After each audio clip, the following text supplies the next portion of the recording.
ॐ श्री गणेशाय नमः।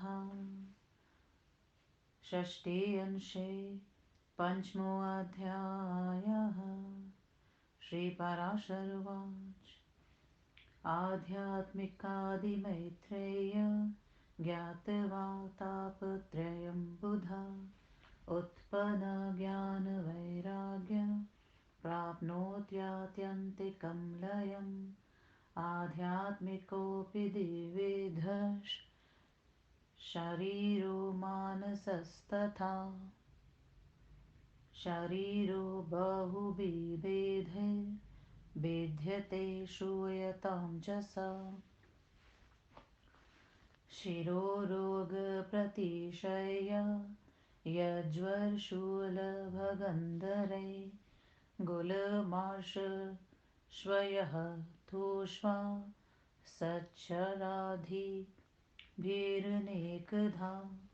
तथा शिरोगातिसार कुष्ठाङ्गामन्यसंगिते भिद्यते देहजस्तापो मानसा श्रोतुर्महसि कामक्रोधभयद्वेष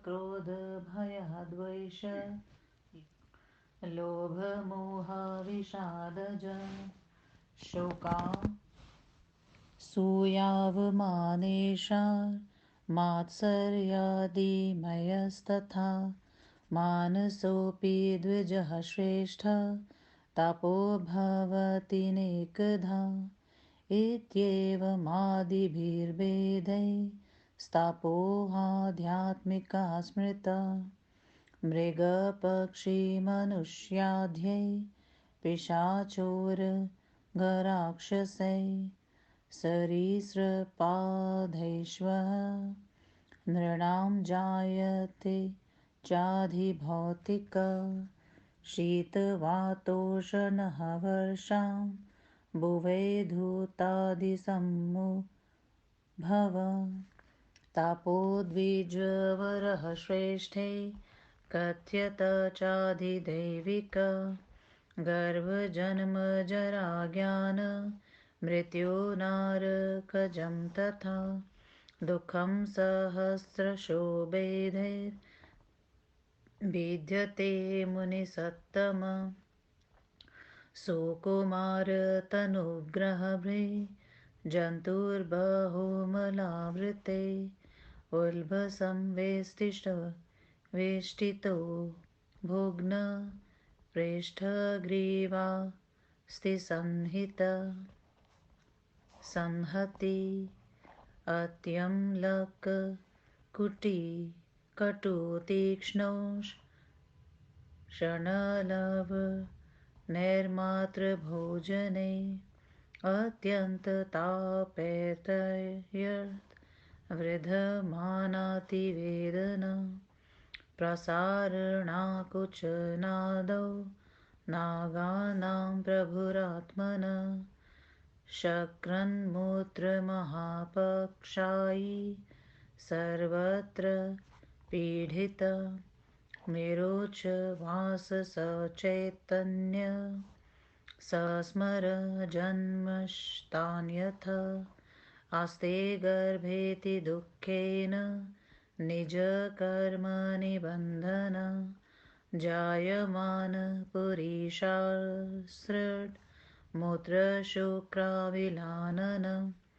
प्रजापत्येन वातेन पीडयमानास्ति बन्धन अधोमुखो विक्रियते प्रबले ससुतिमारुते क्लेशानिष्क्रान्तिमाप्नोति जठरान्मातुरातुर मोक्षां वाप्य महतीं संस्पृष्टो बहावायुना विज्ञानः भ्रंशमाप्नोति जातश्च मुनिसत्तमः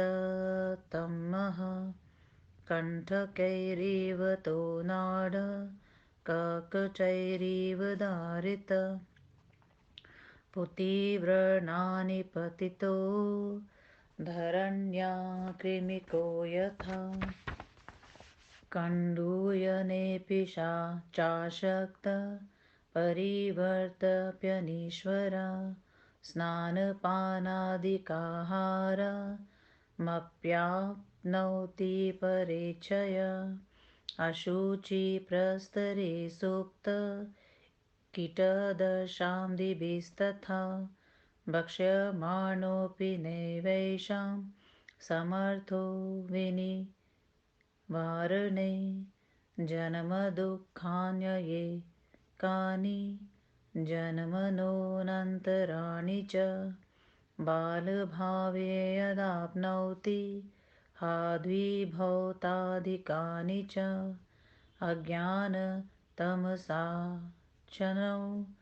मूढान्तकरणो नर न जानाति कुतः कोऽहं क्वाहं गन्तां किमात्मना केन बन्धेन बद्धोऽहं कारणं किं कारणं किं कार्य वा किं वाच्यं किं न नोच्यते को धर्म कश्च वा धर्म कस्मिन् व्रतेथ वा कथं किं कर्तव्यं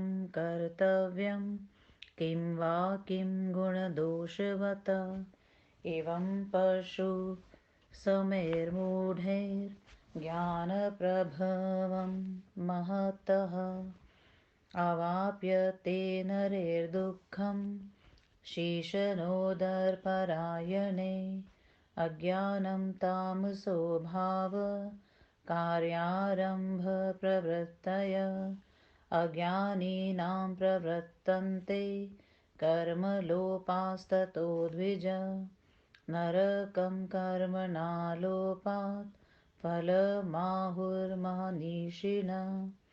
तस्माद् ज्ञानिनां दुःखमिह चमुत्र चोत्तमं जराजरदेहस्व शिथिलावयवपुमानः विगलच्छीर्णदश्नो वलिस्नायुशिरावृत दूरप्रणष्टतन्ययनो व्योमान्तर्गततारक नासाविवरनिर्यात लोमपुञ्ज चलहद्वपौ प्रकटीभूतसर्वास्थि नृतपृष्ठास्ति संहति उत सञ्जठराग्नित्वा दलपाहारो अल्पचेष्टिता कृच्छाडक्रमणोत्थान शयनासनचेष्टिता मन्दीभव चोत्नेत्र स्त्रवल्लालाविलानन अनायतेशसमस्तेष्व करनिर्मरणोमुख तत्क्षणेऽप्यनुभूता नाम स्मर्थखिलवस्तूनां सकृदुच्चारिते वाक्य समुद्भूतमहाश्रम श्वासकाशसमुद्भूत महायास प्रजागर अन्येनोत्थाप्य तेन्येन तथा संवेश्यते जरी भृतयात्मपुत्रदाराणामवमानास्पदीकृत प्रक्षीणाखिलशौचश्च विहाराहारसस्पृह हास्यपरिजनस्यापि निर्विणना शेषबान्धव अनुभूतमिवान्यस्मिन् जन्मन्यात्मविचेष्टितं संस्मरन् यौवने दीर्घ निःश्वसत्यभितापित एवमादीनि दुःखानि जरायामनुभूय वै मरणेयानि दुःखानि प्राप्नोति शृणुतान्यपि शलथदग्रिवाढः गृहस्थोऽथ व्याप्तो वेप्तुनाभृशं मुहुर्गर्लनिपरहवशो मुहुर्ज्ञानलवान्वित हिरण्यधान्यतः यज्ञ भार्याभृत्यग्रहादिषु एते कथं भविष्यन्ति यतीव ममताकुल ब्रह्मभिधिर्महारोगे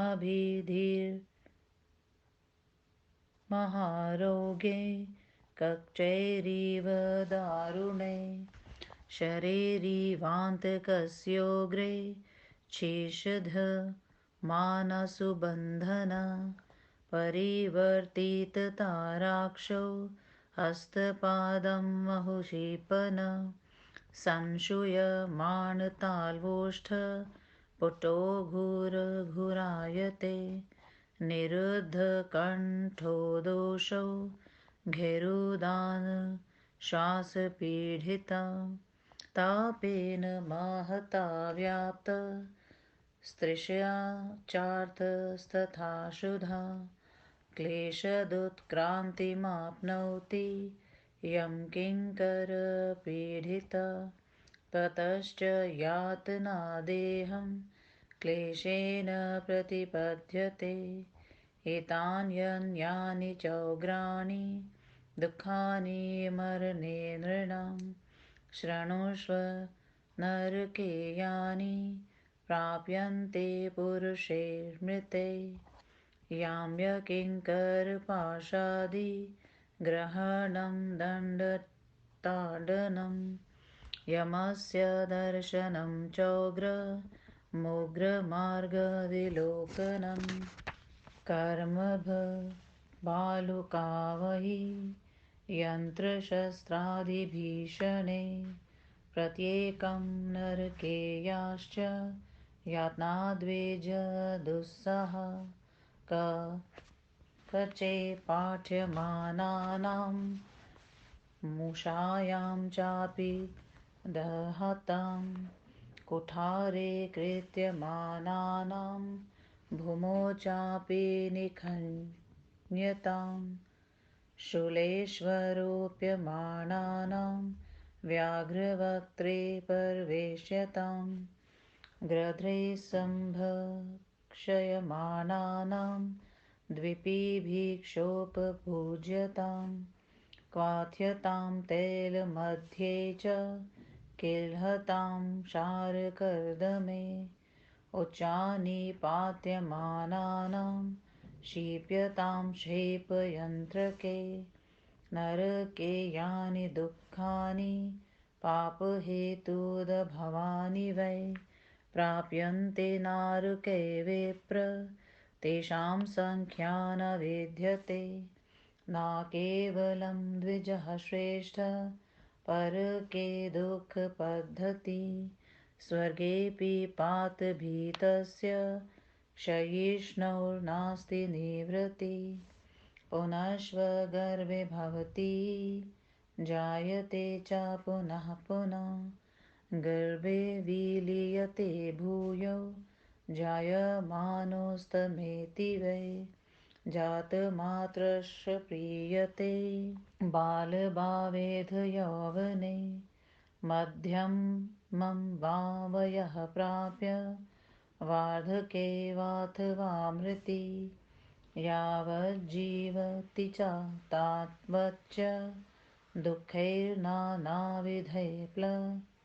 प्लुतः तन्तुकारणपक्ष्मोधे रास्ते कार्पासबीजवित् द्रव्यनाशे तथोत्पत्तौ पालने च सदा नृणां भवन्त्यनेकदुःखानि तथैवेष्टविपत्तिषु यद्यत्प्रीतिकरं पुंसां वस्तु मैत्रेय जायते तदेव दुःखवृक्षस्य बीजत्वमुपगच्छति कलत्रपुत्रमित्रार्थ ग्रहक्षेत्रधनादिकै क्रियते न तथा भूरि सुखं पुंसां यथा सुखम् इति संसारदुःखार्कृता पतापितचेतसामः विमुक्तिपादपच्छायामृते कुत्र सुखं नृणामः तदस्य त्रिविधः स्यापि दुःखजातस्य वै मम गर्भजन्मजरादेषु स्थानेषु प्रभविष्यत निरस्तातिशयाहार्द सुखभावेकलक्षणा भेजशा जम्भगवत्प्राप्ति रेकान्तात्यन्तिकीमता तस्मात् तत्प्राप्यते यत्नं कर्तव्य पण्डितैर्नरे तत्प्राप्तिहेतुर्ज्ञानं च कर्म चोक्तं महामुने आगमोत्थं विवेकाच्च द्विधा ज्ञानं तदुच्यते शब्दब्रह्मागमयं परं ब्रह्माविवेकजमः अन्धं तं इवाज्ञानं दीपवच्चेन्द्रियोद्भवं यथा सूर्यस्तथा ज्ञानं यद्विप्रशे विवेकजं मनोरम्याः वेदार्थ स्मृत्वा यन्मुनिसत्तमा तदेतच्छूयतामत्र सम्बन्धे गदतो मम द्वे ब्रह्माणि वेदितव्ये शब्दब्रह्मा परं च यत् शब्दब्रह्माणि निष्णात परं ब्रह्मादिगच्छति द्वै वै विधे वेदितव्ये इति चात्रवणीश्रुति परया त्वक्षरप्राप्ति ऋग्वेदादिं य परा यतदव्यक्तमजमचिन्त्यमजमव्ययम् अनिर्देश्यं रूपं च पाणिपादात् संयुतं विभु सर्वगतं नित्यं भूतयोनिर्कारणं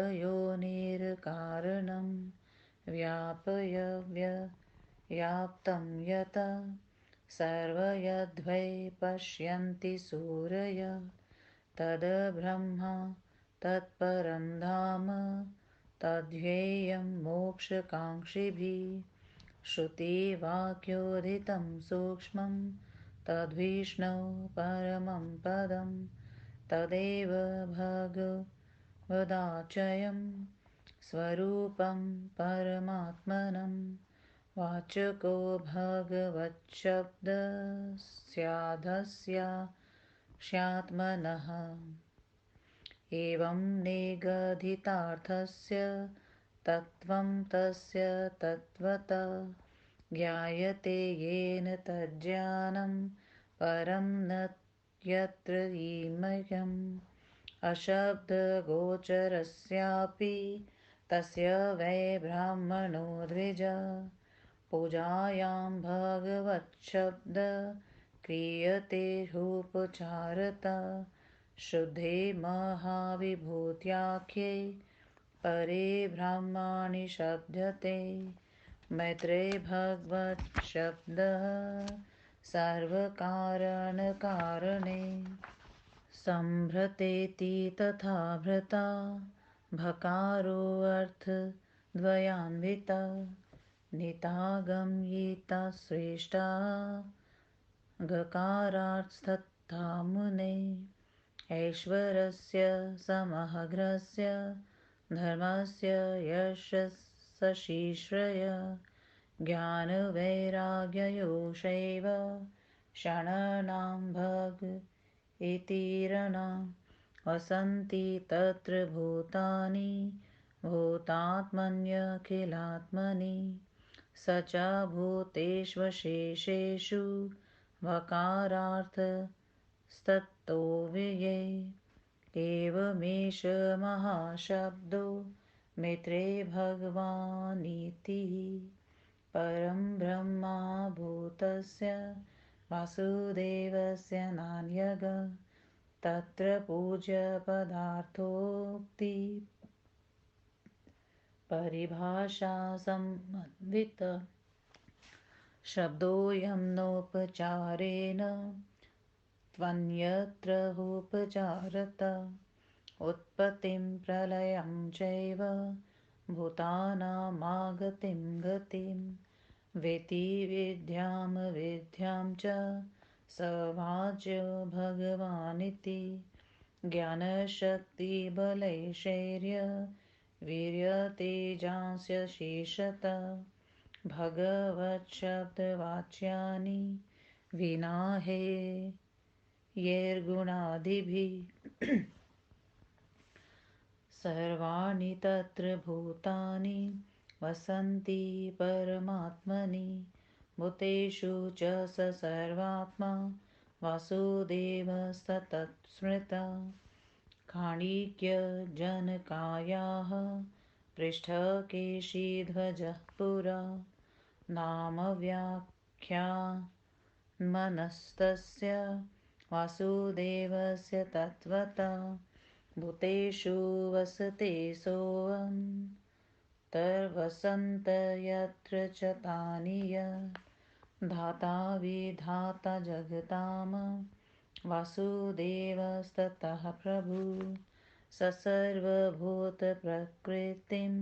विकाराङ्गुणाधिदोषांश्च मुने व्यतीत अतीत सर्वा वर्णो किलात्मना तेनासस्त्रितं यद्भुवनान्तराले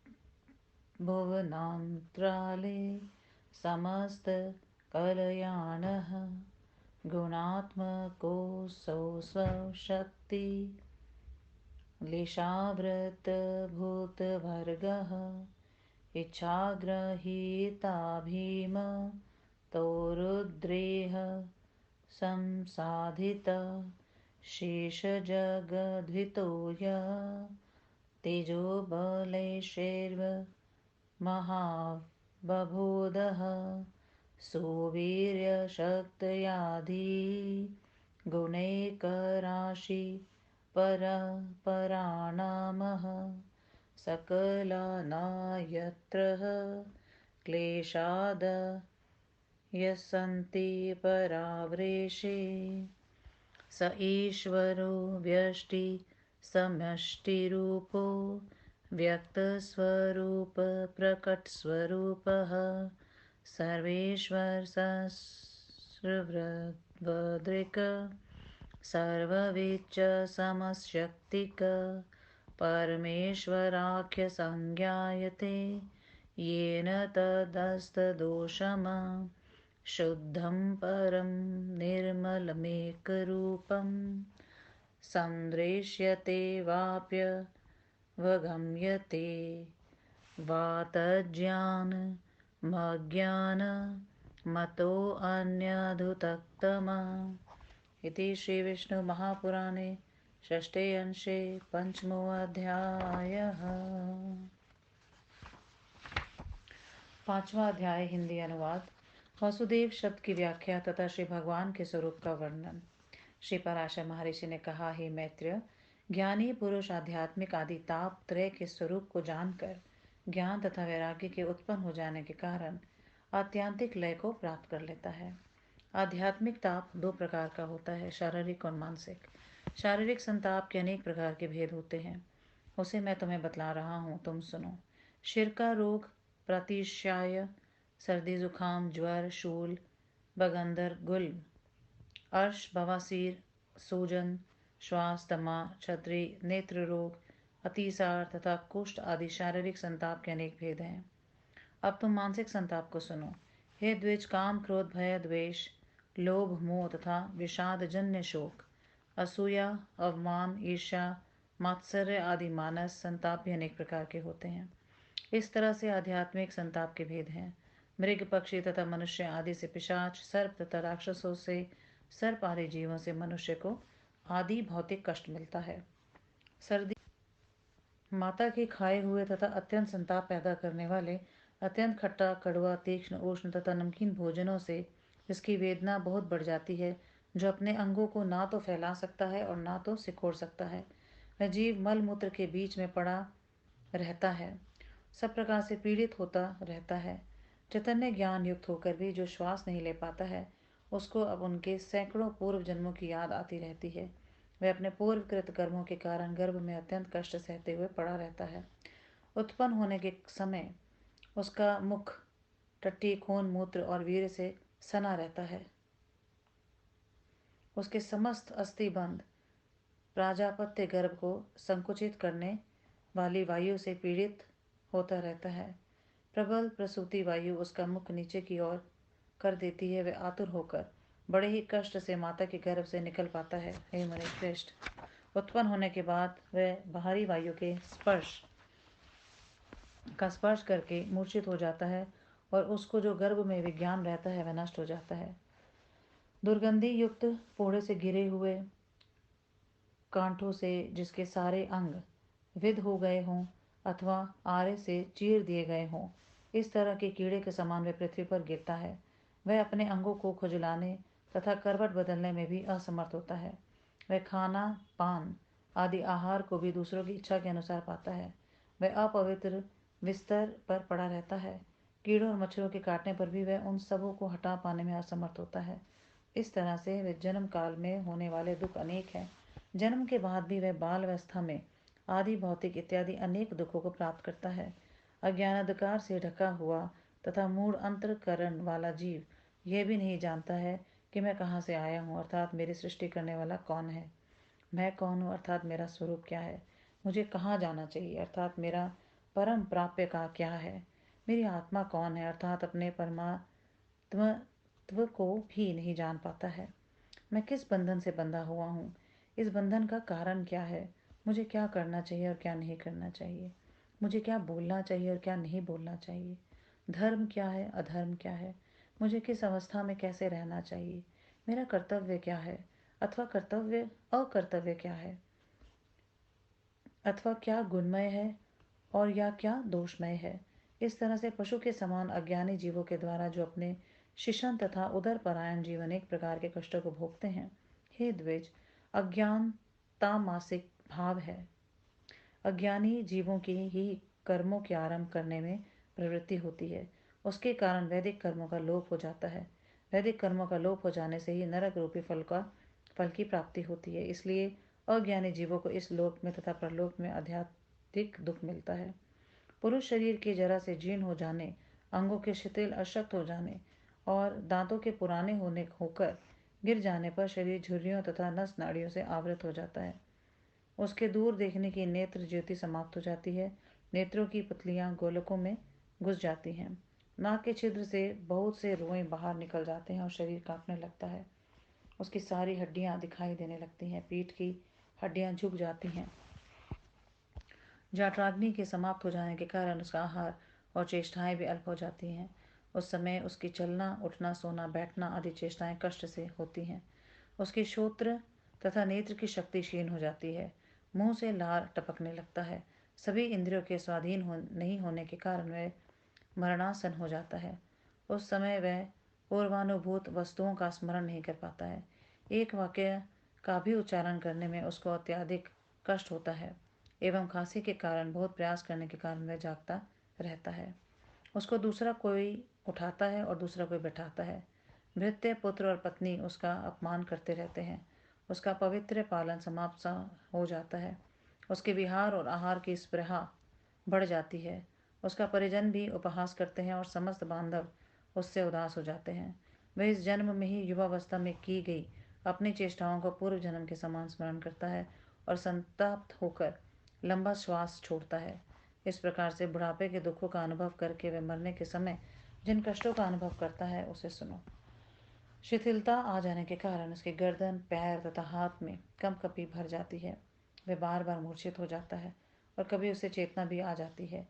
उस स्वयं वह सुवर्ण धन पुत्र पत्नी भृत्य और ग्रह आदि के विषय में सोचकर ममता से व्याकुल हो जाता है और सोचता है इन सबों का क्या होगा। आर्य के समान भयंकर यमराज के बाणों से समान उग्र मर्म भेदी महोरगों से उसके प्राण बंधन कटने लगते हैं। उसकी आंखों की पुतली उलट जाती है। वह बार बार अपने हाथ पैर पटकता है। उसके तालू और होंठ सूख जाते हैं और गला गड़गड़ करने लगता है। उसका गला रुंध जाता है। वह ऊपर की ओर आने वाले श्वास से पीड़ित हो जाता है। महान ताप से संतप्त वह भूख तथा प्यास से व्याकुल हो जाता है। यमदूतों से पीड़ित होकर वह बड़ी कठिनाइयों से शरीर से उत्क्रमण करता है और उसके बाद वह क्लेश पूर्वक यातना देह को प्राप्त करता है। मनुष्य को मृत्यु के समय ऐसे ही अन्य भयंकर कष्टों को बर्दाश्त करना पड़ता है। मरे हुए मनुष्य को नरकों में जिन कष्टों का सहना पड़ता है उन कष्टों को तुम सुनो। पहले तो यमदूत उसे यम पाश से बांधते हैं, फिर उस पर दंड प्रहार करते हैं। उसके बाद यमराज का उग्र दर्शन होता है। यम तक पहुंचने में उग्र मार्गों को देखना पड़ता है। हे द्विज, जलते हुए बालू अग्नि यंत्र और शस्त्रादि से महाभयंकर नरकों में जो यातनाएं भोगनी पड़ती हैं वह असाध्य होती हैं। आरे से काटे जाने, मूसे से तपाए जाने, कुल्हाड़ी से काटे जाने, पृथ्वी में गाड़ दिए जाने, सूली पर चढ़ाए जाने, बाघ के मुख में घुसा दिए जाने, गिद्धों द्वारा खाए जाते हुए तथा हाथियों द्वारा चबाए जाने, तेल में खिलाए जाते हुए प्रक्षेपण यंत्र से फेंक दिए जाने, नमक व के कीचड़ में डुबो दिए जाने और ऊंचे से गिराए जाने का जो कष्ट नरकों में होता है वह सब पाप कर्मजन्य होता है। हे विप्र, नारकीय जीवों को जो कष्ट प्राप्त होता है उनकी कोई भी संख्या नहीं है। हे द्विजश्रेष्ठ, केवल नरकों में ही कष्ट होता हो ऐसी बात नहीं है। स्वर्ग में भी पतन का भय बने रहने के कारण कभी भी शांति नहीं मिलती है। फिर वह जीव गर्भ में आता है और बार बार उत्पन्न होता है। कभी वह गर्भ में ही मर जाता है और कभी उत्पन्न होने के समय पर मर जाते हैं। कभी वह उत्पन्न होने के बाद मरता है, कभी बचपन में ही मर जाता है और कभी वह युवावस्था में मरता है। कभी वह मध्यम अवस्था में मरता है अथवा कभी बूढ़ा होने पर मरता है। वह जब तक जीवित रहता है तब तक अनेक प्रकार के कष्टों से घिरा रहता है। उसी तरह जिस तरह कपास का बीज जंतुओं के कारणभूत सूत्रों से घिरा रहता है। द्रव्य का नाश होने, द्रव्य के उत्पन्न होने तथा उसकी रक्षा करने व एवं इष्ट जनों की विपत्ति में भी मनुष्य को अनेक प्रकार के कष्ट भोगने पड़ते हैं। हे मैत्रेय, जो वस्तु मनुष्य के लिए सुखप्रद होती है वही वस्तु समय अनुसार मनुष्य के लिए दुख रूपी वृक्ष का बीज बन जाती है। पत्नी पुत्र मित्र संपत्ति ग्रह क्षेत्र तथा धन आदि से मनुष्य को उतना सुख नहीं मिलता है जितना उन सबों से दुख मिलता है। इस तरह संसार दुख रूपी सूर्य से संतप्त हृदय वाले मुक्ति रूपी वृक्ष की छाया को छोड़कर सुख कहाँ मिलता है। इस तरह से मेरे मतानुसार गर्भ जन्म तथा जरा आदि उत्पन्न होने वाले इन तीनों प्रकार के दुखों की अमोघ दवा भगवत प्राप्ति ही है और उसका स्वरूप सर्वोत्कृष्ट सुख की प्राप्ति कराना है। अतएव पंडितों को उसको प्राप्त करने का प्रयास करना चाहिए। हे महामुने, उसकी प्राप्ति के साधन ज्ञान और कर्म है। इस बात को मैं पहले कह चुका हूँ। ज्ञान दो प्रकार का होता है, शास्त्र जन्य ज्ञान और विवेक जन्य ज्ञान।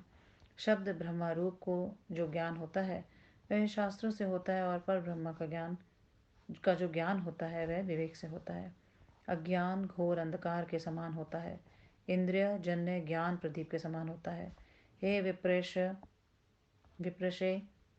विवेक जन्य ज्ञान सूर्य के समान होता है। हे मुनिश्रेष्ठ, वेदार्थ का स्मरण करके जिस ज्ञान को कहा गया है उसके विषय में मैं तुम्हें बतलाता हूँ। जो ब्रह्मों को जानना चाहिए, शब्द ब्रह्मा और पर ब्रह्मा को। जो शब्द ब्रह्मा में निष्णात होता है वही पर ब्रह्मा को प्राप्त होता है।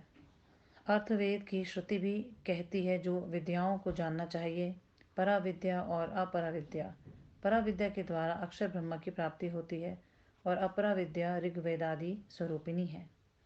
जो अव्यक्त अजर अचिंत्य अजन्मा अव्यय अनिर्देश्य, जिसका पूर्ण रूप से निर्देश न किया जा सके, देवादि रूप से रहित, प्राकृतिक पानी पाद इत्यादि इंद्रियों से रहित, सर्वव्यापक नित्य संपूर्ण जीवों के कारण स्वरूप, स्वयं कारण से रहित, स्वेतर समस्त व्याप्य वस्तुओं में व्यापक तथा जिससे संपूर्ण जगत उत्पन्न होता है, एवं सूर्यजन ज्ञानी जन जिसका साक्षात्कार करते हैं वही पर ब्रह्मा परम धाम है तथा मुक्ति चाहने वालों के द्वार वही ध्यान करने योग्य है।